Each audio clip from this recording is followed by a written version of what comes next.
or wants to refer to later. That way we'll have it. Welcome to all of you, to all of our new teachers. We are happy to have you. And what we're going to do today is a basic overview of the philosophies about assessment in our district, kind of a general overview of some of the major data points that we have in our district, and going in a little bit deeper about some of the things that may be particularly new to you.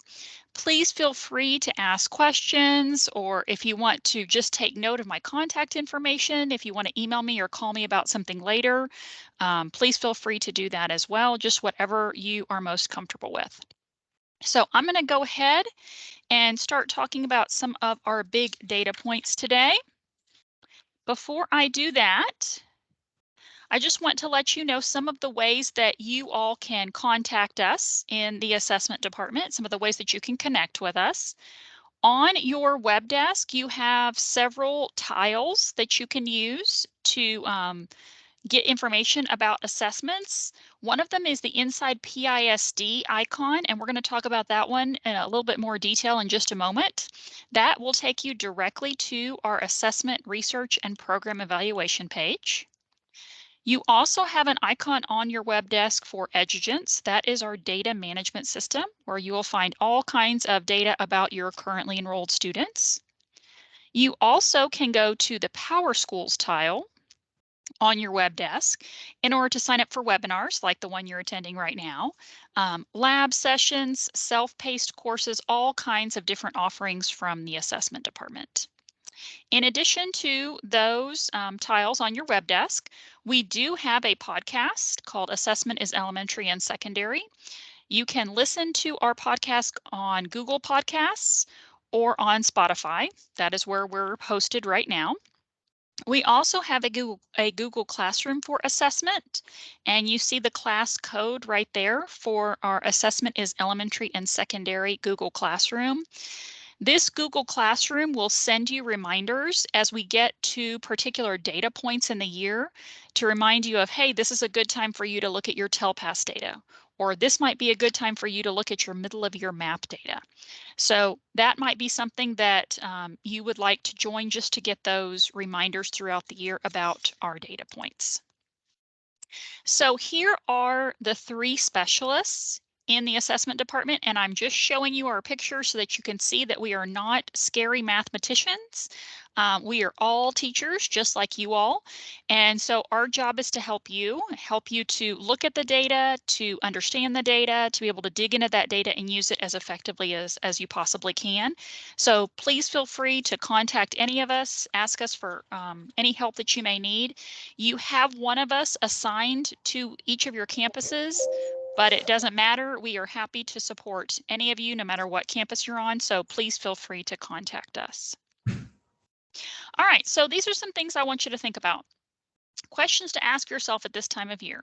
Think about, what do you already know about your students?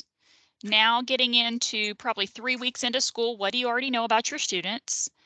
Thinking about which students may struggle with curriculum that you're about to present. Thinking about what you're going to be planning for in the next few weeks. Thinking about which students that may struggle with that. What can I do to fill the instructional gaps and make new learning more accessible to all my students? I'm sorry. I don't know.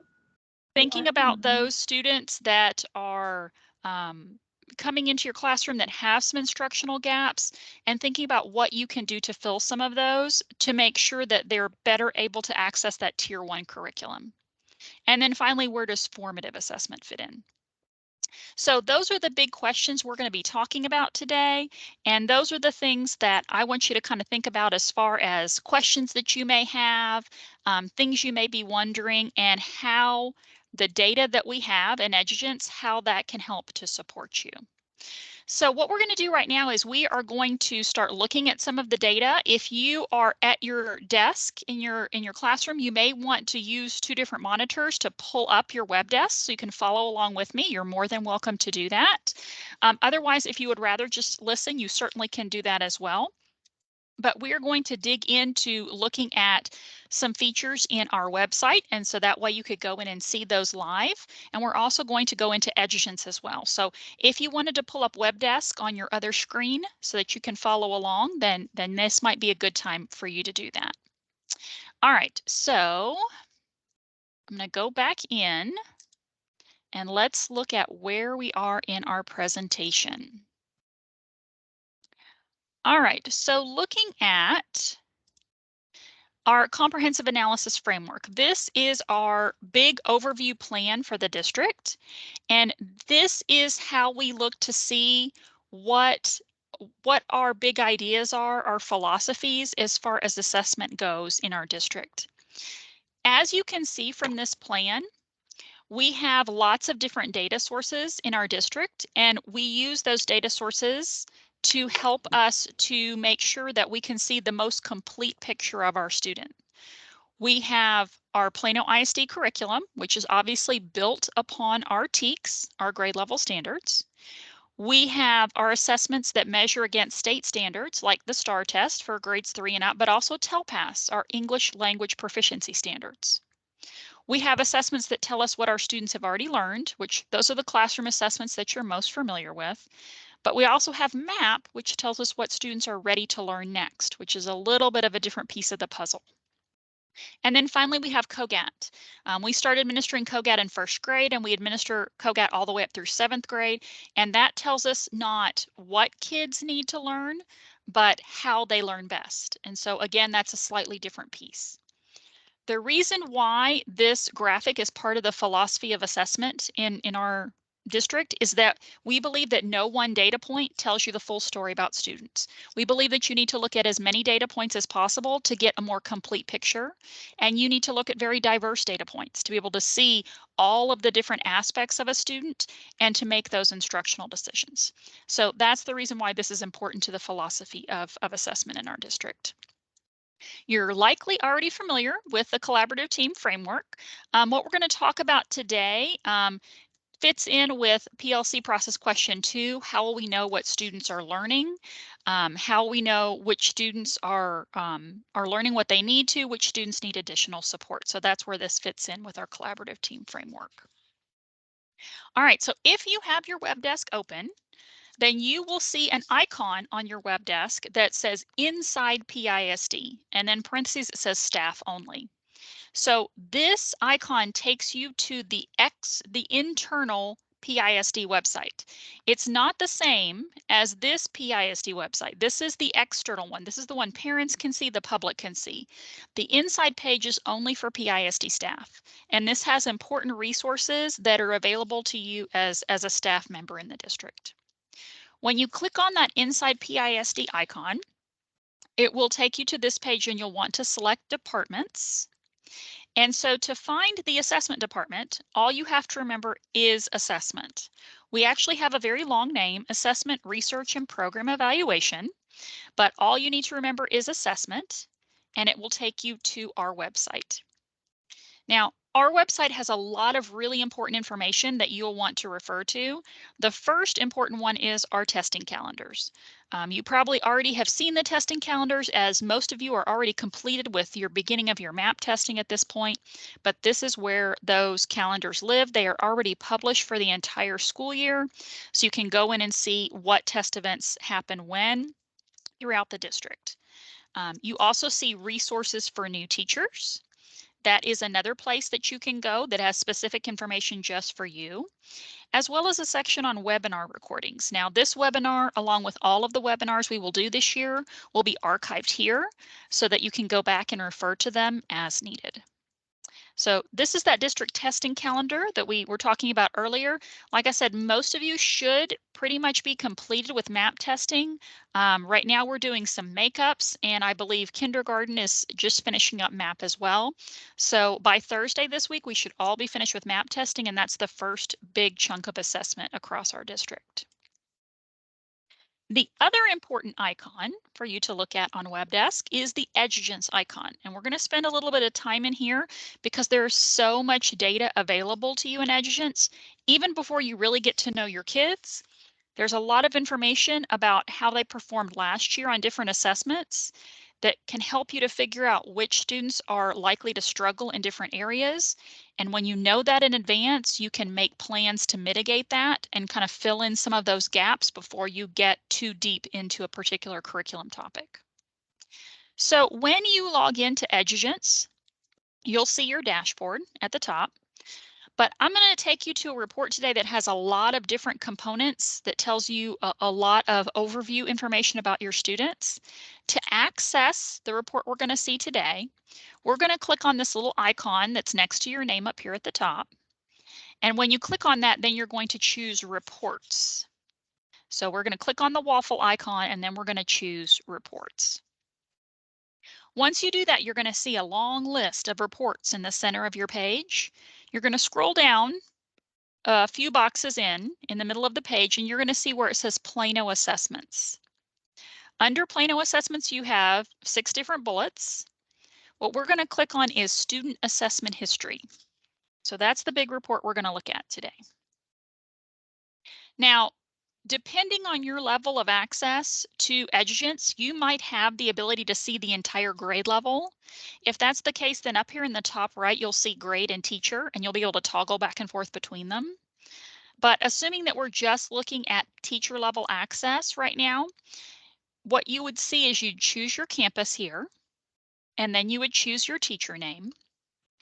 And then in the class dropdown, you have all of the courses that you are assigned, that you have students assigned to. Now, if we look at this example, we see Math 8, and then the L means linguistically modified, all classes. So this particular teacher has a 2nd period and a 5th period and an 8th period where she has some students that are enrolled in a linguistically modified course. So she could choose to see just 2nd period, or she could choose to see all of her courses that are Math 8 linguistically modified. Down here we have some more class periods. These are just regular Math 8 sections. And here we could just choose to see all of 1st period. It just depends on how you prefer to see your data and how you want to look at the data. Once you've made your selection, what class you want to see, then you can click the green button and it will populate the report for you.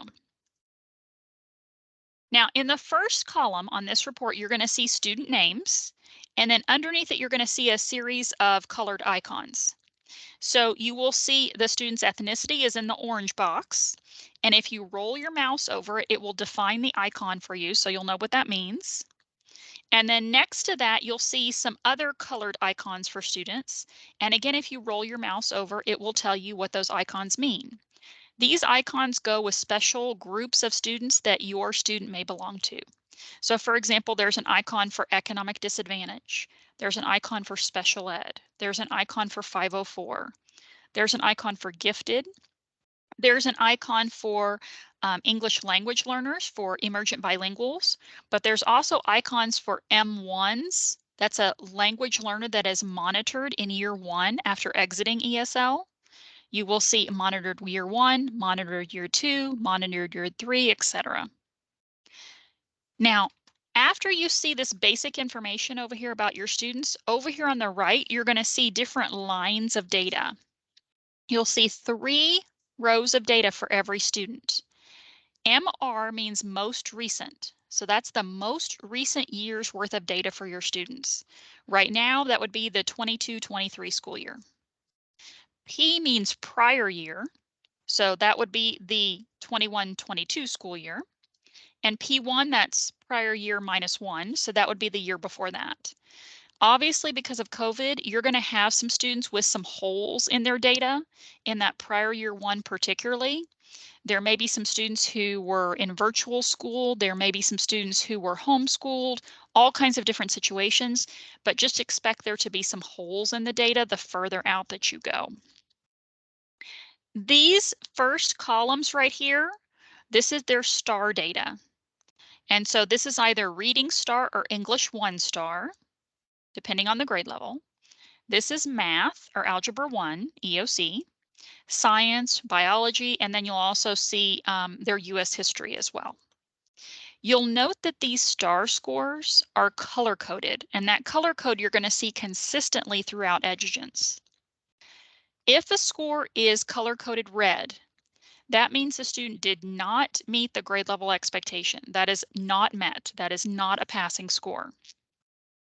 If a student has a score that is in purple, that is an approaches grade level score. That is a passing score, but it's not a very high level of mastery. So that purple score is the approaches grade level standard. It's a very low level of passing.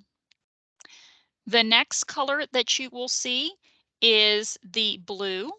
And so that blue indicates meets grade level standard. So any score that's in blue indicates that student has met the grade level standard, met the grade level expectation. And then green is masters. Green means that student has met a very high level of passing and has met a performance level that indicates mastery of the content. So again, red is the lowest. That's not met. Purple is approaches. Blue is meets. And then green is masters. And like I said, you will see this consistently throughout reports in Edugens. Now, STAR measures the mastery of the grade level standards. We have Reading STAR in grades 3 through 8. Science STAR is only tested in grades 5 and 8. Social Studies is only tested in grade 8. And then we have our end of course exams, Algebra 1, English 1, English 2, US History, Biology. All of these assessments, this is a state requirement. And you see that there are 4 different levels of performance that a student can score. It did not meet, approaches, meets, or masters that we just looked at earlier. The purpose of STAR is to identify those students who are on their way to be sufficiently prepared for the next grade level. Now, all of you have on your campus a campus testing coordinator. And that campus testing coordinator, when it gets time for STAR testing, which is not until later in the semester for EOCs and then in the spring for everyone else, that campus testing coordinator will support you and help you in the administration of this particular test. Right now, your main goal is just the interpretation of last year's data. So when you are in this student assessment history report, one of the things that you can do is actually sort your students by their performance on their most recent test event, which may be helpful in putting all your kids together who scored similarly. So the way that you would do that is make sure that this box is checked, sort by current. You want to sort by the most current score for every kid, and then simply click the top of the column and it will sort all of the students in your entire class or all of the students that are assigned to you, either low to high or high to low, depending on how you want to see it. This helps you really quickly see who are the students who were not successful on STAR last year, all those kids in red. Helps you to identify those kids who passed but at a low level of passing, those kids in purple who got approaches, and then your blue kids in meets, and then green in masters. So that may be a helpful way for you to look at that data. In addition, you can also export it to Excel, which is really helpful in looking at data in different ways. If you want to color code your data, highlight certain students, take out information you don't need, it's very helpful to be able to export that to Excel. Now, I'm going to stop for just a second and see if any of you all have any questions, anything I can answer for you right now, kind of just that little part that we started off with. Any questions you all have for me?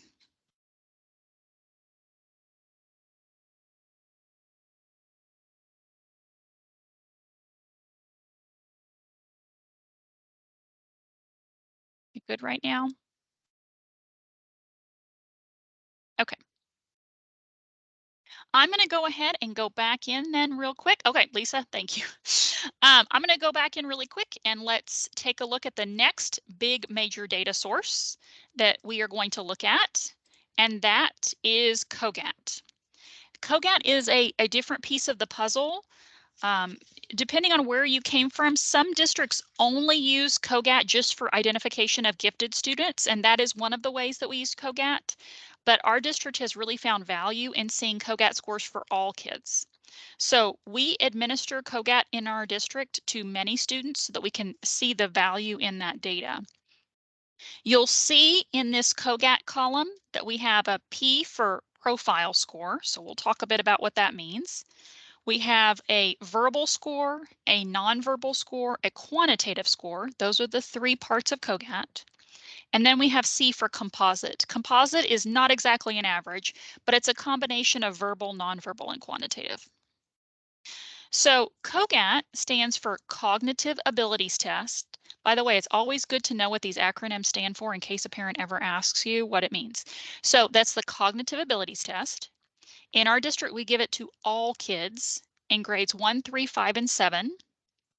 It is also used for PACE testing for our gifted students as identification, and it tests 3 domains. It tests verbal, nonverbal, and quantitative. The reason why we give this assessment is it helps us to guide our efforts to adapt instruction to meet the needs of students. It provides a measurement of cognitive ability, which no other assessment that we give does. And it helps to identify students whose measured abilities are markedly discrepant from their observed achievement. So if we look at COGAT, one of the scores that we're going to see is a COGAT profile. A COGAT profile actually has 2 parts. The first part is the level, and that tells you what is the student's overall cognitive ability on a scale. The second part is the pattern, and that pattern tells you how does their verbal, nonverbal, and quantitative scores, how do they relate to each other? Basically, what is that student's strength? How do they learn best? So if we think about the first part, that leveling part of COGAT, this is a traditional bell curve. You all remember this from college, but the COGAT bell curve is broken into 9 parts called Stanines, and those are the levels that we look at in that COGAT profile. So if you have a student whose COGAT score has a 1, that means their current cognitive ability is very low. That doesn't mean it's a permanent thing. It just means right now that's where their cognitive ability is. Students that are in Stanines 2 through 3 are below average. 4, 5, and 6 are average cognitive ability. 7 and 8 are above average, and then 9 is very high. So that gives you an indication of a student's overall cognitive ability. The second half of the profile is the pattern, and COGAT defines 4 possible patterns. A is all scores are roughly about the same. They're verbal, they're nonverbal, they're quantitative, they're all pretty similar. B is when one score is above or below the others. So that tells you that that student has a relative strength or a relative weakness. If a student is a pattern C, that means the student has a relative contrast. They have a high score and a low score, and then the third one somewhere in between. Pattern E is when you have one score that is extremely different from the others, either an extreme strength or an extreme weakness. Now, after a pattern B or C or E, it's going to tell you, is it a verbal strength or is it a verbal weakness? Is it a nonverbal strength or weakness? So that you'll have more information about how that particular student learns best.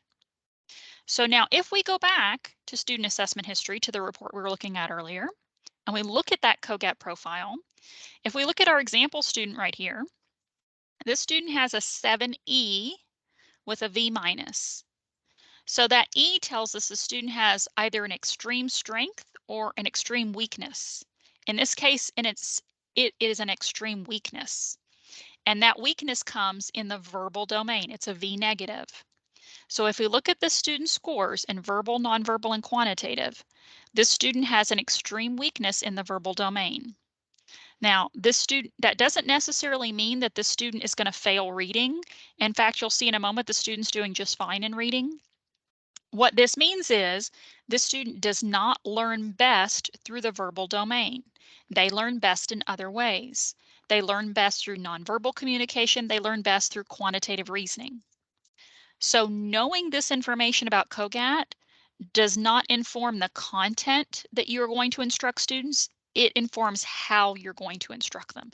Knowing how they learn best, knowing how their brain thinks, helps you to present the information in a way that is more suited for a particular student.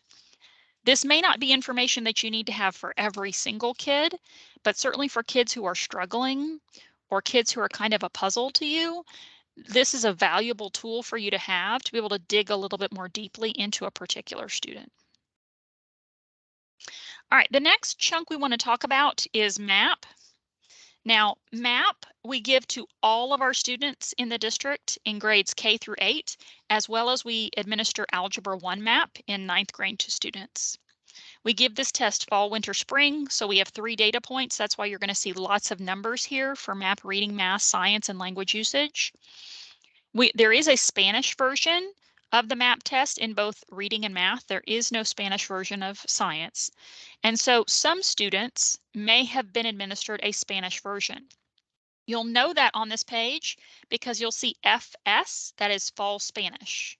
Then we have winter MAP, but then we have WS for winter Spanish.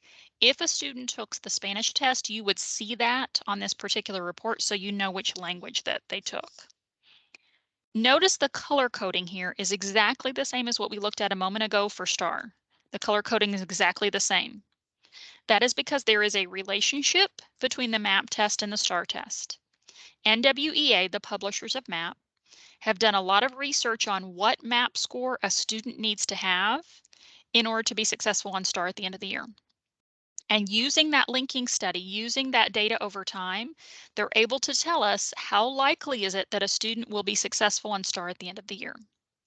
So if you see MAP scores that are in red, that means that when that student is taking that MAP test, that means that they are unlikely to be successful on STAR at the end of the year.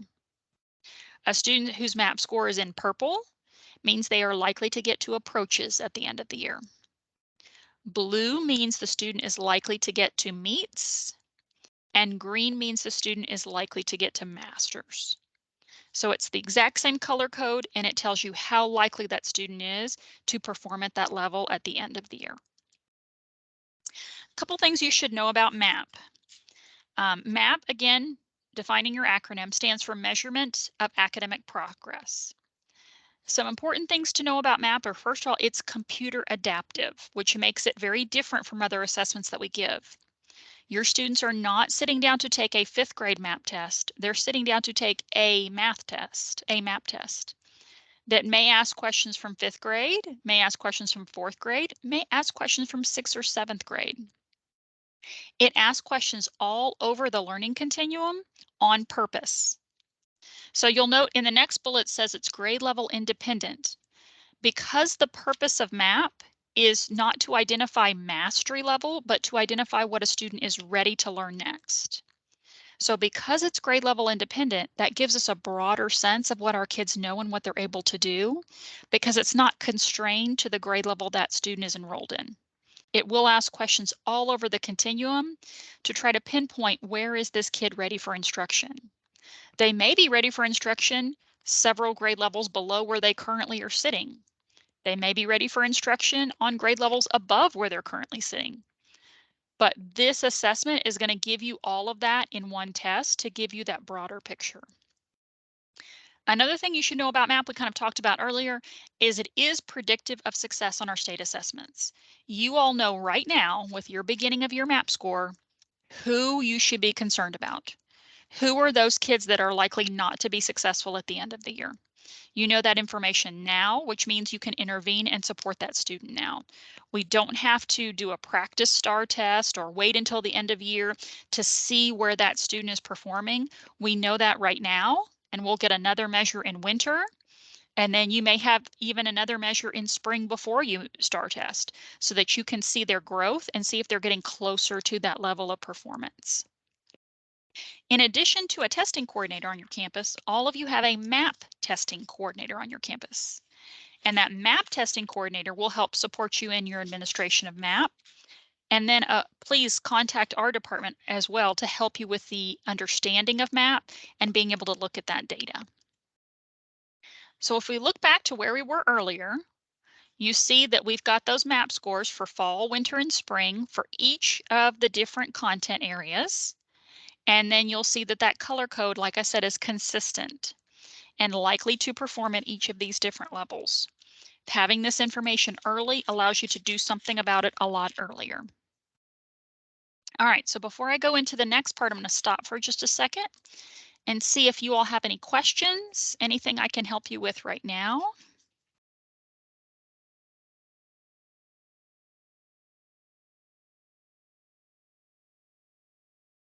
Thank you.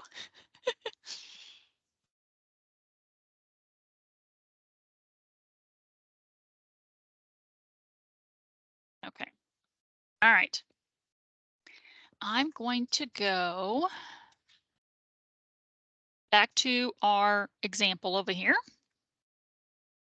So this is where we're looking, the student assessment history page. From here, you can actually drill down into another report that is student specific, that is talking about one particular kid. And that is the student profile. And a lot of what you are going to be doing digs down deeply into a particular student. So to access a student's profile, anywhere in EduGens where you see that student's name, it is highlighted in blue and you can click on it to get to their profile. And so this is one of the places you can get there. So you can click on that student's name in the student profile and it will take you to a page that looks like this. Okay. The student's information will be at the top of the page, including their ID information, their TEA portal code is up here at the top, any special populations they may belong to, those kinds of things. You'll see a summary of their STAR data. You will see TELPAS data if they're an English language learner.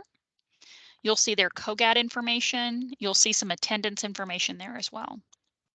So there's lots of tabs here on this dashboard, but then you also have all of these buttons here at the top to drill down even more deeply. If we look at the third or fourth tab over, this little star, this takes us to state assessment. So that would be STAR, EOC, and also TELPAS as well. So if it's an English language learner or an emergent bilingual, they will have TELPAS information here because that is also a state assessment. What you will see here is more detailed information about how your students performed on last year's STAR, not just their level of approaches, if they passed or not, but also how many items they get right, what their percent correct was, what their statewide percentile rank was. You'll be able to see if they tested STAR in English or in Spanish. And then for each of the reporting categories or each of the sections on a STAR test, you'll see the percent correct. So this will allow you to see, did the student have a relative weakness that significantly impacted their performance? And that way you know that that's an area we might need to dig into a little bit more deeply for that particular student. After the STAR, you see the little clipboard icon. So this page shows more detailed map results for a student. The best way really to look at map results is to look at them over time, not zeroing in on one particular test event, but really seeing that student's performance over time. So in this case, we're looking at a student's reading and math map. The blue line is where that student performed at each of those test events. Behind that, you see ranges for did not meet, approaches, meets, and masters. Again, based on that linking study that tells us how likely are they to perform at each of those different levels. What you want to look for here is where is the student right now? And is that in line with where they've been over a period of time? Are there any anomalies in their data that would indicate that maybe that was a bad test event for that particular kid, maybe they struggled that particular day, or over time, this is kind of where we are. So this is helpful information for you to talk about with parents and with students about kind of where that student has been over time in their map results. The next tab over is this kind of building icon. And this is showing you local assessments, not all local assessments, but those common district-wide assessments. So in grades 6 through 8, you give progress monitoring assessments, PMAs, in some courses. So that data will be found here. You give those assessments in EduGens. Students take them through EduGens, and so they are displayed here. In grades 3 through 5, you give unit assessments. And again, you give those in EduGens, so that data is displayed here as well. You see the percent correct, and then you see the reporting categories. These are the same reporting categories that are tested on STAR, and you see the percent correct for each of those reporting categories as well. So all of those pieces are in that student profile. What's important for you all to know also about the student profile is that that is what parents see when they log into Parent Portal. So they see the exact same report that you all do in that student profile, and they see all of those same tabs and all those same reports you do. For those of you that may be teaching K through 2, that student profile is what you are expected to share with parents at parent conference time. So K through 2 has 3 conferences with parents a year, and so that student profile is what you'll be sharing with parents during those conferences. Now, let's dig a little bit more deeply into MAP for a moment. MAP can also tell you more specific learning statements and even TEKS that a student is ready to learn next. So back where we started in EduGence, we just had been to this student assessment history option right here. Now we're going to go to a different place in the same location. Now we're going to go to class by RIT. If I click on class by RIT, I'll be able to select whatever subject area test I want to see. In this example, it's math. I can select to see an entire a class or a class period or all of the students who are rostered to me. Again, just however you want to see the data. You will notice that it is divided by learning areas, so instructional areas, which align to the reporting categories tested on STAR. So for math, we have numerical representations and relationships, computations, algebraic relationships, geometry and measurement, data analysis, monetary transactions, those 4 areas. Each student appears in every single one of these areas, but they appear in that area where they are ready for instruction. So when we look at a particular student, like let's look at this last kid down here. So this student out to the side of their name, they have a 232. That is their overall MAP score. But where this student is placed in numerical representations is in the 211 to 220 range. So what that tells me is this particular area of numerical representations is a little bit of a weakness for this kid because his overall score of 232 is higher than where he's placed in this particular strand. So if I want to find out what does this student need, what is he ready for in instruction, so that I know where I can push him a little bit to improve this area, I simply click anywhere in this cell. The cell will highlight in yellow when you hover over it. So I click anywhere in that cell, and it is going to show me this page. This page is specific to the grade level the student is enrolled in this case, 4th grade, specific to that strand, numerical representations, and specific to 211 to 220. Any student who scores in this range, in this grade, in this area, is ready to learn these things. What you see over on the right, these are learning statements from the MAP test. MAP does not report to us which questions a student got right or got wrong. It tells us learning statements that they are ready for in instruction, which is a much broader, better place for instruction rather than focusing on one particular question that student will never see again. So looking at these learning statements, these are the things that this student is ready for in instruction. On the other side of the page, we have grade level TEKS that correspond to that. So that takes this MAP assessment and connects it back to the curriculum you teach every day, because your curriculum is designed around those same TEKS standards. So everything that's on this page is what this group of students is ready for in instruction. So what you see here, all of this content would be appropriate to use for small group instruction, for a tutoring group, for additional practice with a student, for providing some additional intervention or support, either during an MTSS time or an intervention time. Any of those opportunities for smaller group instruction, this would be appropriate to guide those decisions about what to cover and what students are ready for. Now, notice that you do have some arrow icons over here on the right. When you click on this bottom arrow right here, it drops you down a grade level. Sorry, it drops you down a grade level. So you will be looking at the same area, 211 to 220, numerical representations, but then you'll be looking at things that correlate to 3rd grade standards. And so sometimes it may be necessary for you to drop down a grade level to see what are some foundational pieces from the grade level before that this student has not mastered that I need to shore up before I can make sure that they're ready to learn the on grade level content. Okay, so know that you have that option of navigating down a grade. All right, again, I'm going to stop for just a second. See if we've got any questions. Question about how to get to class by rate. Okay, good, you found it. It's under that Plano assessments, and it is right here as class by writ. Okay.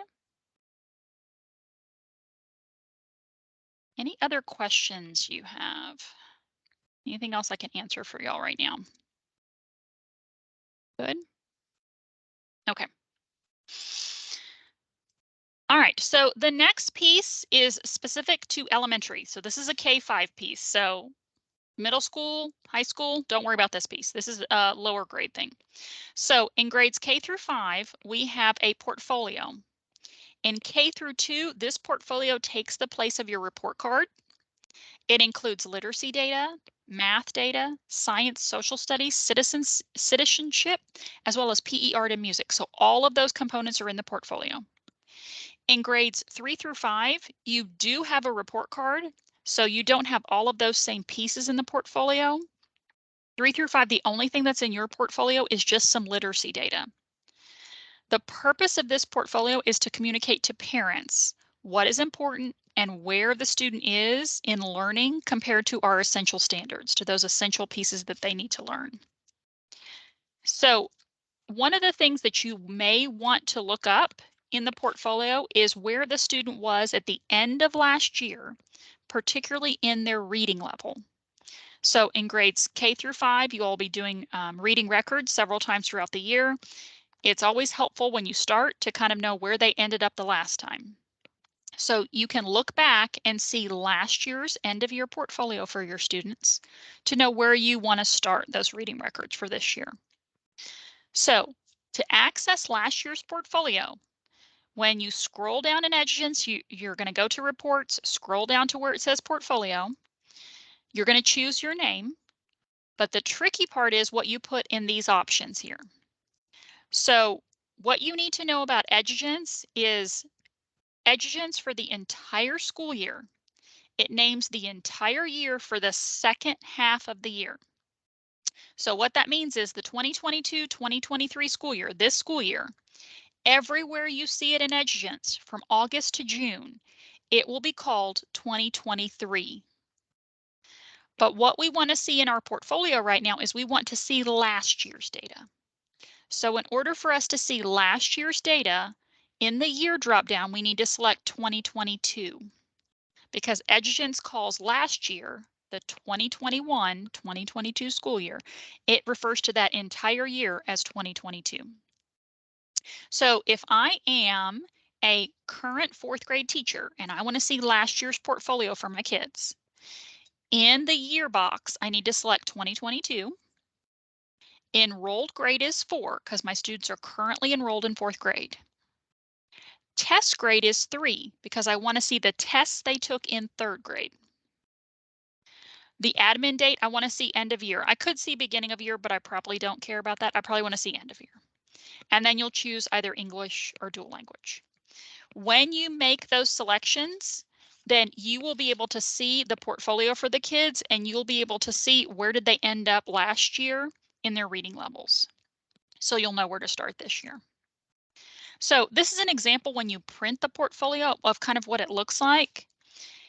The K through 2 portfolio, as well as the 3 through 5 portfolio, will be completed 3 times a year. You'll have a beginning, middle, and end of year assessment. K through 2 teachers, this is another piece that you are expected to share with parents 3 times a year at those portfolio conferences. So the district expects you all to have those 3 conferences during the year with parents, and this is one of the documents that you'll be sharing. Again, this is in lieu of report cards since K through 2 doesn't have report cards. Okay. All right, so really quickly, let's talk about TELPAS. TELPAS is the Texas English Language Proficiency Assessment System. Always good to know your acronyms. It is given to all kids K through 12.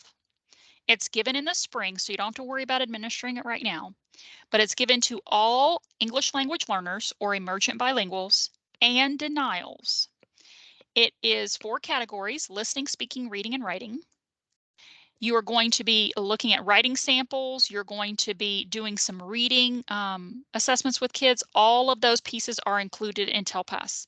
Now, unless you are the ESL teacher, you likely don't need to worry too much about the assessment itself. That's going to be handled for you by your ESL teacher for the most part. You'll be collaborating with them and helping with that, but you don't need to worry about the assessment piece so much.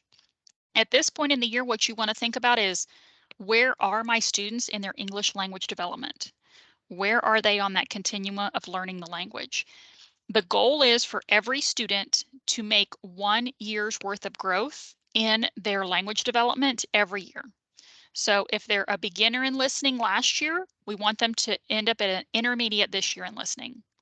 If last year they were advanced in reading, we want this year for them to be advanced high in reading.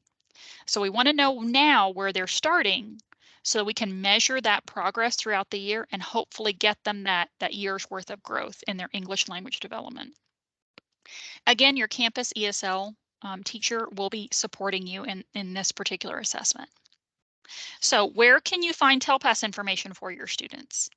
If we think back to our student assessment history and how we clicked on a student's name to get to their profile, if it is a student who has TELPAS information, you will see it when you click on that star.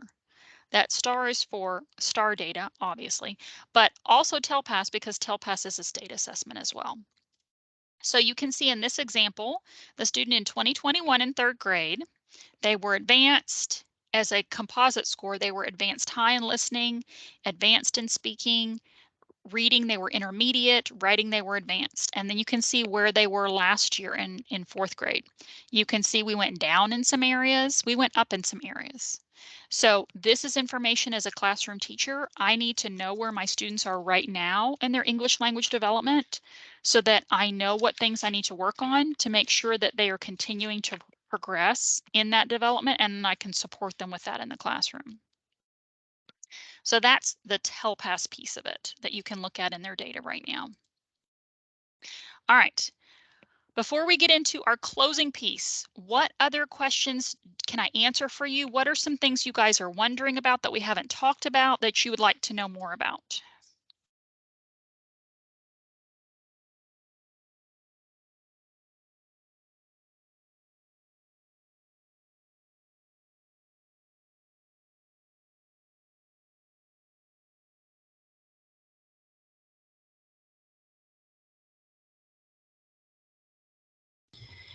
Yes, once you have the information, just let's say in the map, for the beginning of the year map. Once you have the information and you are able to go to your map teacher class RIT report, and then you see all the you will be able to see then the ticks that they miss, right? Those are the Yes, ticks that they miss. exactly. So, okay, how can you, so then you can have a plan, an intervention plan based on those ticks, right? Right, exactly. For example, I can choose those ticks to be assigned as a review for in Dreambox, let's say. Yes, The last year's ticks, let's say, yes, yes, right? yes, you can. Yep, yep. Okay. Yeah, Okay. so that kind of goes to the same question that was asked in the chat about resources for each strand in NWEA. There isn't like a link between that class by root report and specific resources, but just like you said, all of the resources that you have are TEKS specific. So if you know that a student needs to work on 6.2b, then you can look at that in your ELA standards. You can look at that in your online resources. You may assign that to them in Dreambox, knowing that that's something they need to work on in math. You have supplemental curricular guides for different subject areas that you can go in and look for that. So knowing what the TEKS are that a student is ready to learn will help you kind of pinpoint what resources that you need. Your other teammates as well are also experts that can guide you in that piece as well. If you know a student or a group of students all need to work on the same thing, they can support you with that as well. So. Okay. Thank you. That was a good question. Thank you. Any other questions you all have?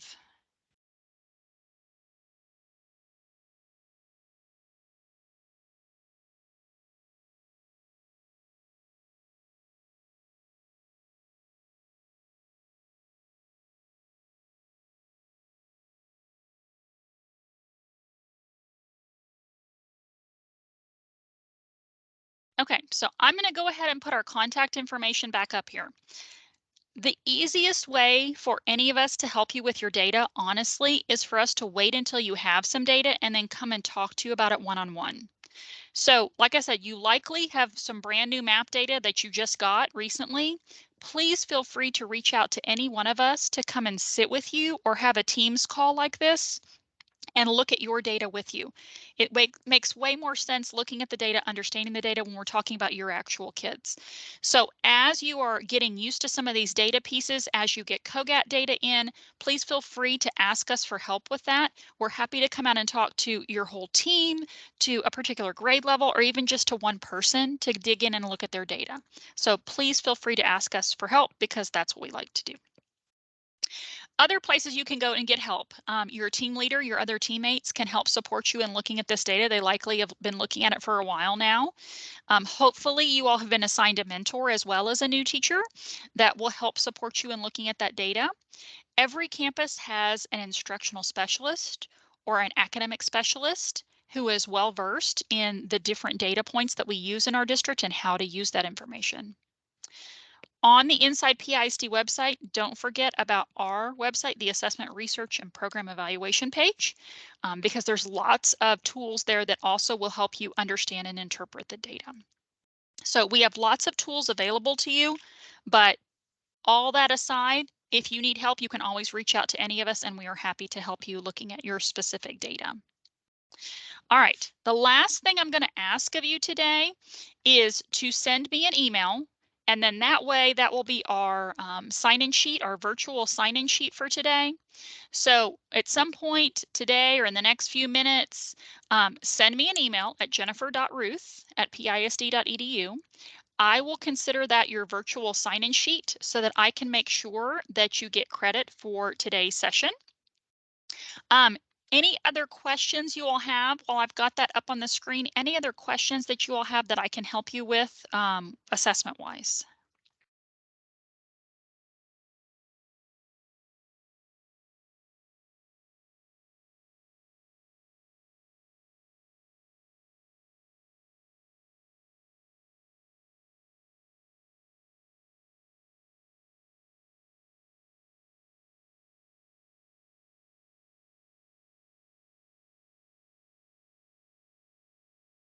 As you are sending that email, don't forget to take note of that email as well. That way, if you guys want someone to come out and look at your data with you, we can do that and we can arrange a time for that so that we can kind of sit down and look at your data. If there's any other questions you all have, anything else that you need, you can use that email to email us as well, and we will figure out how best to help and support you. Okay. If there's no other questions, I'm going to go ahead and sign off for today, but please feel free to ask for help when you need it. That way you don't get too overly stressed or overwhelmed. So as soon as you feel like you need help, ask for help and we'll be happy to support you. Thank you all very much for joining us today, and I hope you have a great afternoon. Thank you. Thank you. Have a good day. Thank you so much. Thank you. 1 minute.